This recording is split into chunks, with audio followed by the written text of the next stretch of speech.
அன்பு நேயர்களே வணக்கம். வழிபாட்டிலே ரொம்ப முக்கியமானது தீப வழிபாடு. மங்களகரமான காரியம் செய்யறோம்னா முதல்ல என்ன செய்வோம்? முதல்ல விளக்கு தான் ஏத்தும். இந்த விளக்கே நமக்கு பல மங்களங்களை தேடித்தரும். விளக்கேற்றி வைக்கிறேன் விடிய விடிய எரியட்டும், நடக்க போகும் நாட்களெல்லாம் நல்லதாக நடக்கட்டும் என்று ஒரு அருமையான பாட்டு கவியரசு கண்ணதாசன் பாடினார். இந்த விளக்கு பூஜை பண்றது இவைகளெல்லாம் ஒருவருடைய அமங்கலங்களை எல்லாம் களைந்து தோஷங்களை எல்லாம் நீக்கி அவருக்கு ஒரு மிகப்பெரிய வாழ்க்கையை தருவது. காரணம், விளக்கு என்பது விளங்க வைப்பது இல்லையா, நமக்கு தெளிவை தருவது, அறிவை தருவது, ஞானத்தை தருவது, எம்பெருமானை காட்டுவது. அதுதான் விளக்கினுடைய என்ன. இருட்டில் போயிட்டு நம்ம என்ன பண்ண முடியும்? ஒரு பூஜை அறையில ஒரு விளக்கு ஏற்றி வைத்து விட்டால் அதே தான் கருவறையிலேயே ஒரு விளக்கு ஏற்றி வைக்கிறாங்க. அந்த விளக்குல கண்ட எண்ணெய்களை எல்லாம் போடக்கூடாது. விளக்கு ஏற்றுவதிலே சில அம்சங்கள் எல்லாம் இருக்கு. ஒரு குத்து விளக்கு ஏற்றி வைக்கிறோம்னா 5 முகமும் ஏற்றி வைக்கிறது ரொம்ப சிறப்பானது. 2 முகங்களாவது குறைந்தபட்சம் ஏற்றுவது என்பது அவசியமானது. அது சிறப்பானது, இது அவசியமானது. அதே போல திரிகள், அந்த திரிகளை கண்ட திரிகளை போடக்கூடாது. அழுக்கு துணியை கிழித்து திரியாக உபயோகப்படுத்தக்கூடாது.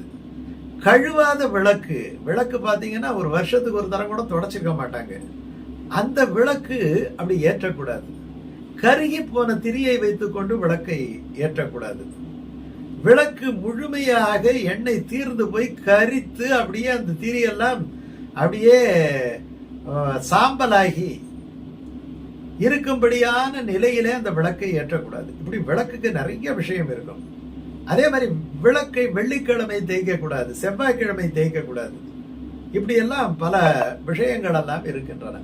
அந்த விளக்கு என்பது மகாலட்சுமிக்கு சமம். அதனாலதான் அந்த விளக்குக்கு நம்ம மஞ்சள் குங்குமம் பூசுகின்றோம், பூக்களை சூட்டுகின்றோம். இன்னும் சொல்ல போனா அந்த பிரதான விளக்கு பூஜை அறையில ஏற்றி வைக்கிற விளக்குல இருந்து சில பேர் என்ன பண்ணுவாங்கன்னா அதிலேயே சாம்பிராணி ஏத்துவாங்க, அதிலேயே வத்தி ஏத்துவாங்க, அதுல இருந்து கற்பூரத்தை, இவைகளெல்லாம் செய்யக்கூடாது. அதுக்கு தனியா தான் நம்ம வச்சுக்கணும். இல்லாட்டி அதற்கென்று இருக்கக்கூடிய அந்த வத்தி பெட்டி இருக்குது இல்லையா, அதன் மூலமாக நம்ம அதை பயன்படுத்தலாம். அல்லது அதுக்குன்னு ஒரு தனியா விளக்கு, அத தீபம் என்று சொல்லுவோம் இல்லையா, அந்த தூப தீபங்களில அந்த தீபம் தனியா நம்ம வச்சுக்கிட்டு அதுல இருந்து நீங்க எடுத்துக்கலாம். இப்படி பல விஷயங்கள் விளக்குல இருக்கு. விளக்கு எத்தனை விளக்கு ஏத்துறதுன்னா எல்லா இடத்துலயும் விளக்கு ஏத்துறது நல்லதுதான். ரொம்ப முக்கியமான இடம் சொல்றேன் பாருங்க. முன்னாடி பின்னாடி நடுக்கூடம், பூஜை அறை, வெளி மாடம், இது தவிர மிக முக்கியமாக சமையலறை. இந்த சமையலறையிலே விளக்கேற்றி வைத்து அந்த உணவை தரக்கூடிய, ஏன்னா அது யாக குண்ட மாதிரி அதுக்கான, அதனாலதான் அந்த இப்ப நம்ம அதெல்லாம் மறந்துட்டோம். நீங்க பழைய காலத்துல எல்லாம் பாத்தீங்கன்னா சாணத்தினாலே அந்த அடுப்பை மெழுகுவார்கள், அந்த அடுப்பின் மேல கோலம் போடுவார்கள். ஒரு பூஜை அறையில செய்ய வேண்டிய அத்தனை விஷயங்களையும் அந்த அடுப்புக்கு செய்வார்கள். காரணம், வழிபாடு என்பது மனதை பக்குவப்படுத்தி இறைவனிடத்திலே கொண்டு போய் சேர்ப்பது. அங்கே உணவை பக்குவப்படுத்தி நமக்கு பிரசாதமாக தருவது. நம்ம பிரசாதம்னா நம்ம உள்ள இருக்கக்கூடிய அந்த கடவுளுக்கு நம்ம அது ஆகுதியா தர்றோம்.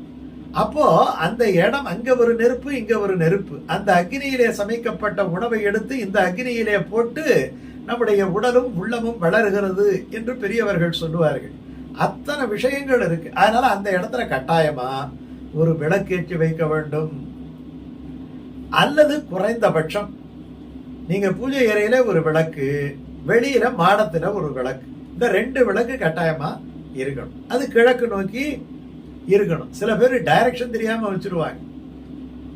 கிழக்கு நோக்கி தான் வைக்கணும், தெற்க நோக்கி வைக்கவே கூடாது. சில பேர் பாத்தீங்கன்னா அவங்களுக்கு தெற்கு வடக்கு கிழக்கு தெரியாது. ஏதாவது ஒரு இடத்துல எரிஞ்சா சரதானிட்டு, ஏன்னா அது யமனுடைய திசை. தெற்கு நோக்கி விளக்கு ஏற்றலாம், அதற்கென்று ஒரு நாள் இருக்கிறது. அந்த நாளிலே நீங்கள் விளக்கு ஏற்றலாம், சில சந்தர்ப்பங்களிலே ஏற்றலாம்.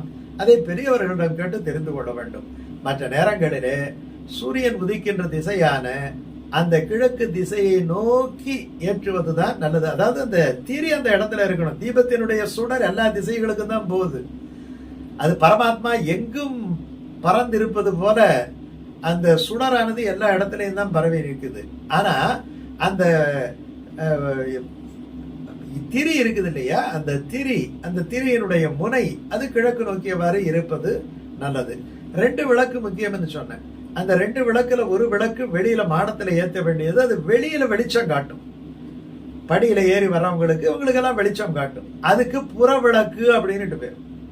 பூஜை அறை, நம்ம உள்ளத்துல இருக்கக்கூடிய அறைக்கு பேர் தான் பூஜை அறை. இங்கதான் பரமாத்மா இருக்கிறாரு. அதே மாதிரி உள்ளத்தில தனியா இருக்கக்கூடிய ஒரு அறைக்கு பூஜை அறைன்னு பேர். அது இறைவனுக்கு உரிய வழிபாட்டுக்குரிய அறை. அது அந்த அறையில ஒரு விளக்கு ஏற்றி வைத்தால் அதுக்கு அகவிளக்கு என்று பெயர்.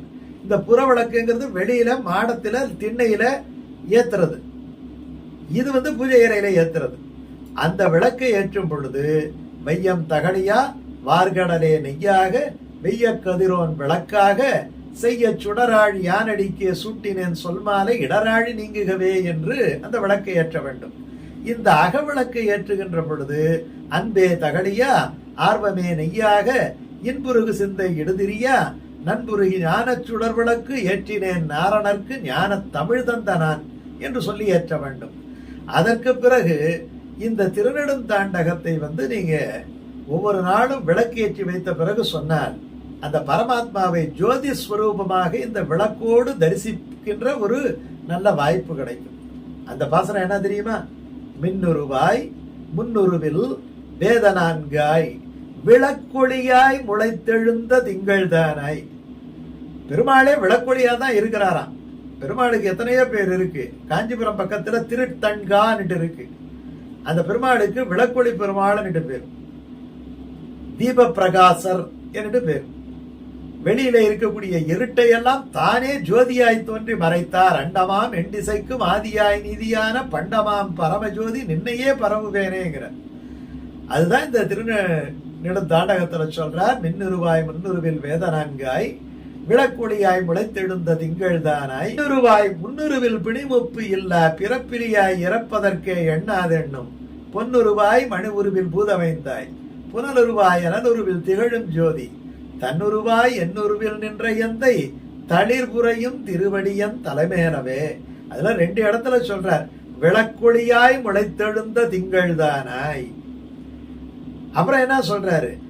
பொன்னுருவாய் மணி உருவில் பூதமைந்தாய் புனலுருவாய் அனலுருவில் திகழும் ஜோதி என்கிறார். அப்ப பெருமாளே ஜோதி ஸ்வரூபனாக இருக்கிறான். அப்படி நம்மாழ்வார் கூட இதைத்தான் சொல்றார். நீசனேன் நிறைவொன்றுமிலேன் என் கண் பாசம் வைத்த பரன்சுடர் ஜோடி என்கிறார். அந்த ஜோதியை இந்த விளக்குகள் ஏற்றி நம்ம தரிசனம் செய்ய வேண்டும். அப்ப 2 விளக்கு கட்டாயமாக ஏற்ற வேண்டும். ஒன்று உள் இருள் அகல, இன்னொன்று வெளி இருள் அகல. அதே நேரத்தில் இன்னொரு விஷயம் இருக்கு. பிராயச்சித்தமா நீங்க விளக்கு ஏத்துறீங்கன்னா அதுக்கு ஒரு வழி இருக்கு. அகல் விளக்குகள் புதுசா சின்னதா ஒரு 45 விளக்கை வாங்கி ஒவ்வொரு நாளும் ஒரு மண்டலம் சொல்லக்கூடிய ஒவ்வொரு நாளும் பூஜை அறையிலே சிறப்பு விளக்காக, ஏற்கனவே இருக்கிற விளக்கு வேற, இந்த சிறப்பு விளக்காக அன்னாடம் கொஞ்சம் நெய்யையும் புதுத்திரியையும் நெய்யையும் போட்டு அந்த விளக்கை குறைந்தபட்சம் ஒரு முகூர்த்த காலமாவது நீங்கள் ஏற்ற வேண்டும். அதற்கு பிறகு அதை தனியாக வைத்துக்கொண்டு அடுத்த விளக்கிலே அடுத்த நாள் அடுத்த திரி போட்டு ஏற்ற வேண்டும். இந்த 45 நாளும் ஆன பிறகு இந்த விளக்குகளை எல்லாம் நீரிலே கரைத்து விட வேண்டும். இந்த விளக்கை நீரிலே கரைக்கின்ற பொழுது உங்களுடைய எல்லா விதமான பாவங்களும் கரைந்து விடும். இது ஒரு பெரியவர் சொன்ன ஒரு வழி. அதுக்கெனே அந்த சுடாத விளக்குகள் சிலதெல்லாம் அவங்க தயார் பண்ணி கொடுக்குறாங்க, நீர்ல கரையிற மாதிரி. அந்த விளக்குகளா பார்த்து கொண்டு வந்து ஏத்தனம்னா நமக்கு இது சாத்தியமாகும். இந்த பாசனத்தை விளக்கேற்றும் போது சொன்னால் உங்கள் வாழ்விலே பெருமாள் விளக்கேற்றி வைப்பார். உங்களுக்கு நல்ல ஒரு காலம் விடியும். அதற்காகத்தான் இந்த பதிவு.